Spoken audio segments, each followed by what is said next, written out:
బలి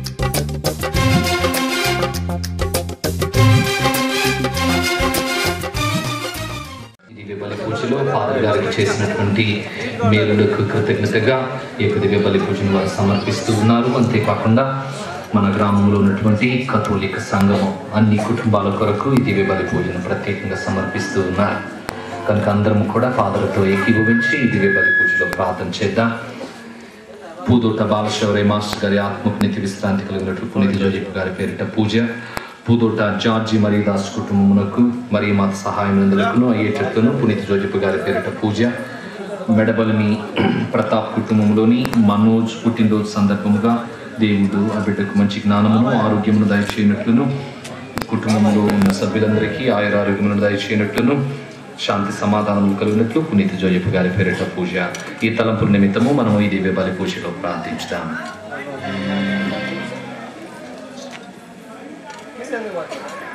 ఆదిలో సృష్టి చేసిన పరమపిత, సిలువ పైన బలి అయిన పుత్ర, వరప్రదాతయైన పవిత్రాత్మ సాకారము మీ అందరితో ఉండునుగాక.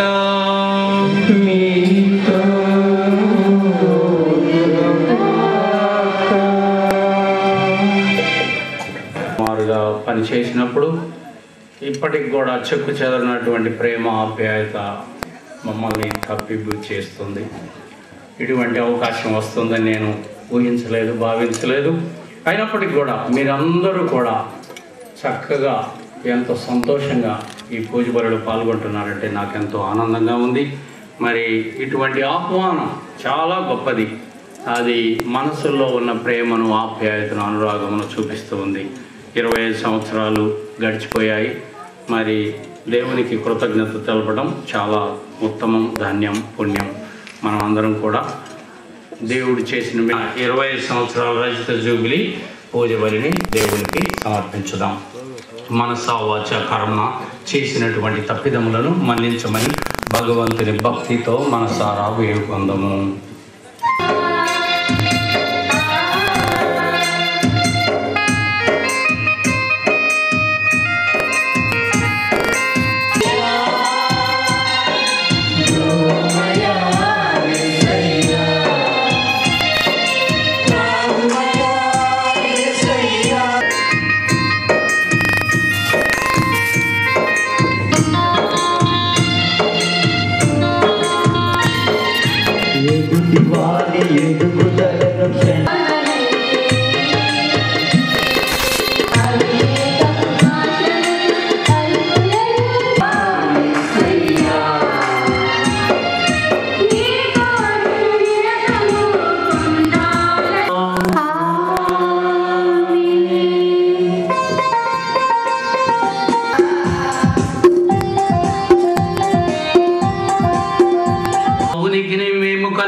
సమస్తమును మీ నుండి పొందితిమి.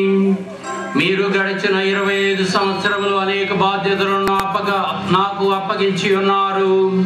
అవి అన్ని నిర్విఘ్నముగా జరిగినట్లు దీవించి ఉన్నారు. మీ అపూర్వ ప్రేమ చిహ్నములైన దానములను, అనుగ్రహములను మేము సదా ప్రేమించగలుగునట్లును, కడవరకు ఈ గురుతర బాధ్యతలలో కడు జాగ్రత్తతో మంచి ఆరోగ్యముతో జీవించినట్లు మమ్ము దీవించండి. మీతో కలిసి పవిత్రాత్మతో సహా యుగ యుగములు జీవించుచు పాలించు మా ప్రభువును మీ కుమారుడునైన యేసుక్రీస్తు ద్వారా ఈ మనవి చేయుచున్నాము.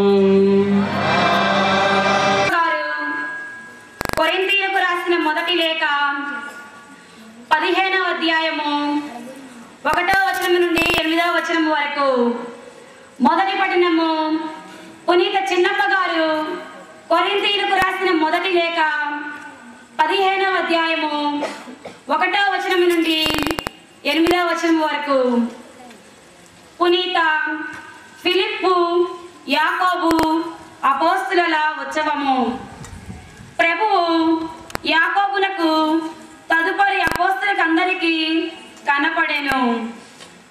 సోదరులారా, నేను బోధించినదియు మీరు గ్రహించినదియు మీ విశ్వాసములకు మూలాధారముగా గూర్చి మీకు జ్ఞాపకము చేయ మీకు బోధించిన విధముగా మీరు దానికి గట్టిగా అంటిపెట్టుకొని ఉంటిరేని మీరు రక్షింపబడుదురు. నేను పొందిన దానిని మీకు మొదట అందించితిని. పరిశుద్ధ గ్రంథమున రాయబడినట్లు క్రీస్తు మన పాపముల కొరకై మరణించెను. పరిశుద్ధ గ్రంథమున రాయబడినట్లు ఆయన సమాధి చేయబడి 3వ దినమున సజీవుడుగా లేవనెత్తబడెను. ఆయన పేతురునకు తదుపరి 12 మంది అపోస్తలుకును కనపడెను. పిమ్మట ఆయన ఒకే పర్యాయము తన అనుచరులలో 500 మందికి పైగా కనపడెను. వారిలో కొందరు మరణించినను పెక్కు మందియు జీవించియే ఉన్నారు. ఆ పైన యాకోబునకును తదుపరి అపోస్తలుకందరికీ ఆయన కనపడెను. అకాలమందు జన్మించినట్లున్న వాడైనను చివరకు నాకును ఆయన దర్శనమిచ్చెను. ఇది ఏలిన వారి వాక్కు.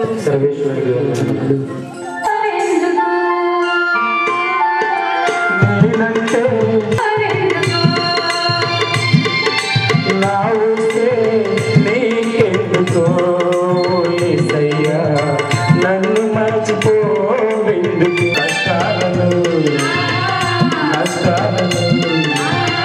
వ్యాధులలో బాధలలో కన్నీళ్లను కలగలను శోధనలో వేదనలో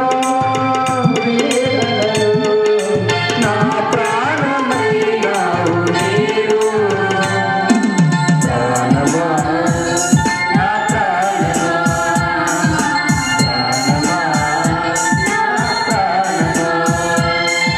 గారు రాసిన సువార్తలోని భాగము.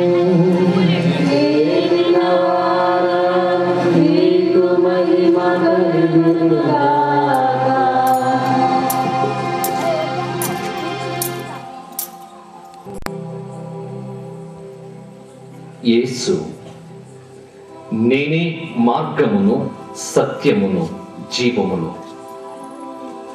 నా మూలమున తప్ప ఎవడును తండ్రి యొద్దకు రాలేడు. మీరు నన్ను ఎరిగి ఉన్నచో నా తండ్రిని కూడా ఎరిగి ఉందురు. ఇక నుండి మీరు ఆయనను ఎరుగుదురు, మీరు ఆయనను చూచి ఉన్నారు అని పలికెదాం. అప్పుడు ఫిలిప్పు, ప్రభు, మాకు తండ్రిని చూపుము, మాకు అది చాలును అనెను.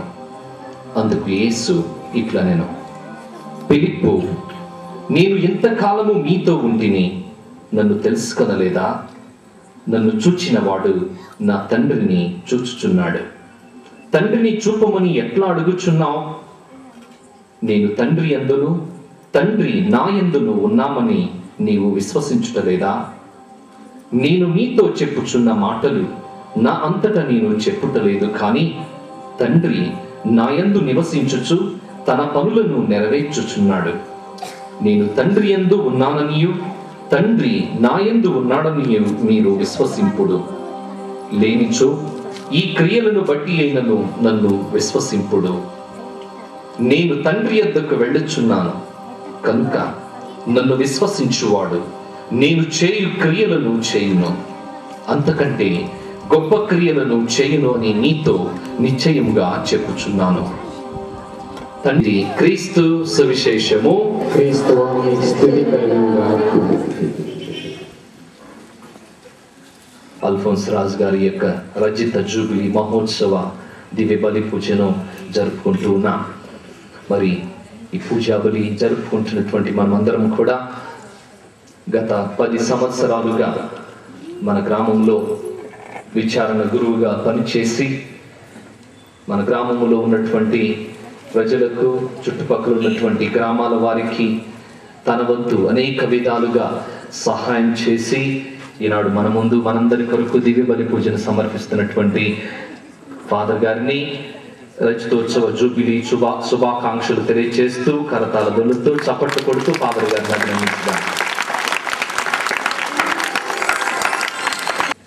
సరాసరిగా ఇక్కడికి రావాలి అని ఆలోచించి ఉన్నటువంటి సామాన్లన్నింటినీ కూడా లారీలో వేసుకొని నేను బండి మీద నా సామాన్లన్నీ కూడా లారీలో వస్తూ ఉన్నాయి. దాదాపు పెరింగిపురం దాటిన తరువాత నా బైక్ పంచర్ అయింది.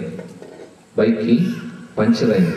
ఇదేంటి శుభమా అంటూ నేను కనపరు గ్రామానికి విచారణ గురువుగా వెళ్తుంటే పంచర్ అయింది ఏంటి అని నేను కొంత బాధపడి అక్కడే ఆగాను. వెనక లారీ వస్తుంది. లారీలో ఈ బండిని పెట్టి నేను కూడా లారీలో ఎక్కి ఇక్కడకు రావటం జరిగింది. వచ్చే ముందుగా ఈ గ్రామము ఎక్కడుంటుందో, గ్రామము ఎలా వెళ్ళాలో తెలియదు. అక్కడ అడుక్కుంటా ఎలా వెళ్ళాలి, కనకరు గ్రామానికి ఎలా వెళ్ళాలి అని రావటం జరిగింది. ఈ గ్రామం గురించి, గ్రామంలో ఉన్నటువంటి సంఘాలను గురించి ప్రత్యేకంగా చెప్తూ వచ్చి ఉన్నారు. మీకు ఫాదర్ అల్ఫోన్స్ రాజు గారు తెలుసండి అని అడిగారు. నేను ఈ గ్రామమే ఇంతవరకు రాలేదు, ఫాదర్ గారు నేను ఎప్పుడు చూడలేదు, నాకు తెలియదు అని వాళ్ళకు చెప్పారు. వాళ్ళు చెప్పడం ప్రారంభించారు. ఫాదర్ గారు మా విచారణలో 10 సంవత్సరాలు పనిచేశారండి. ఈ 10 సంవత్సరాలు ఎన్నెన్నో మేలులు చేశారు. మమ్మలను ఆధ్యాత్మికంగా నడిపించడమే కాకుండా ప్రజలకు అవసరమైనటువంటి పనులను ఎన్నో చేశారు అని వాళ్ళు చెప్పడం జరిగింది. కొన్ని రోజుల తర్వాత పూజా బలి సమర్పించాలని ఇర్లపాడు వెళ్ళాను. ఇర్లపాడు గ్రామంలో కూడా మీకు అల్ఫోన్స్ రాజ్ ఫాదర్ గారు తెలుసండి అని అడిగారు. నేను ఎప్పుడు చూడలేదు ఫాదర్ గారిని, ఎందుకంటే నేను నూతనంగా గురువు అయ్యాను, నేను ఎప్పుడు కూడా ఆయనను చూడలేదు అని వాళ్ళతో చెప్పాను. వాళ్ళు ఫాదర్ గారు మా గ్రామానికి ఎన్నో మేలులు చేశారండి, ఇదిగో వాళ్ళు చేసినటువంటి మేలులకు మేము ఎప్పుడు కూడా మరువలేమండి అని వాళ్ళు చెప్పారు. తర్వాత సాతులూరు వెళ్ళాను పూజా బలి సమర్పించడానికి. సాతులూరు గ్రామంలో అక్కడున్నటువంటి ప్రజలు కూడా ఇదే ప్రశ్న, అల్ఫోన్స్ రాజ్ ఫాదర్ గారు మీకు తెలుసా? లేదండి, నేను ఇంతవరకు చూడలేదు అని వాళ్ళతో చెప్పాను. అప్పుడు వాళ్ళు చెబుతున్నారు, ఫాదర్ గారు రాకముందు ఈ గ్రామానికి ఎవరు ఏ ఫాదర్ కూడా పూజకి వచ్చేవాళ్ళు కాదండి, మాకు జ్ఞానస్నానం ఇచ్చారు కానీ ఎవరు కూడా పూజా బలికి రాలేదు.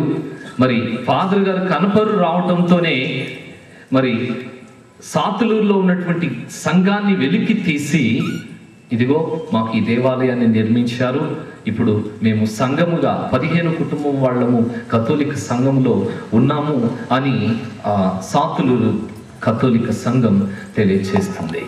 అదేవిధంగా మల్లాయిపాలెం, మరి గంగన్నపాలెం, ఈ చుట్టుపక్కల ఉన్నటువంటి గ్రామాలు వాళ్ళందరూ కూడా ఫాదర్ గారితో తమకున్నటువంటి అనుభవాన్ని వాళ్ళు తెలియజేస్తున్నారు. ఫాదర్ గారు వారి గ్రామాలకు చేసినటువంటి మేలులను వాళ్ళు తెలియజేస్తూ వచ్చి ఉన్నారు.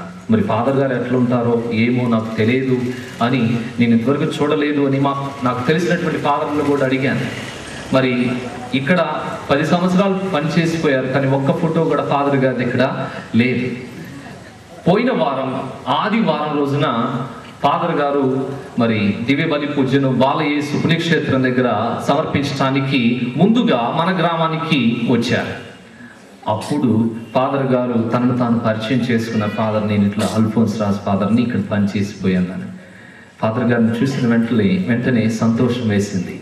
ఎందుకంటే ఈ గ్రామానికి చుట్టుపక్కల ఉన్నటువంటి గ్రామాలకు మరి బాలయేసు పుణ్యక్షేత్రానికి ఫాదర్ గారు ఎన్నో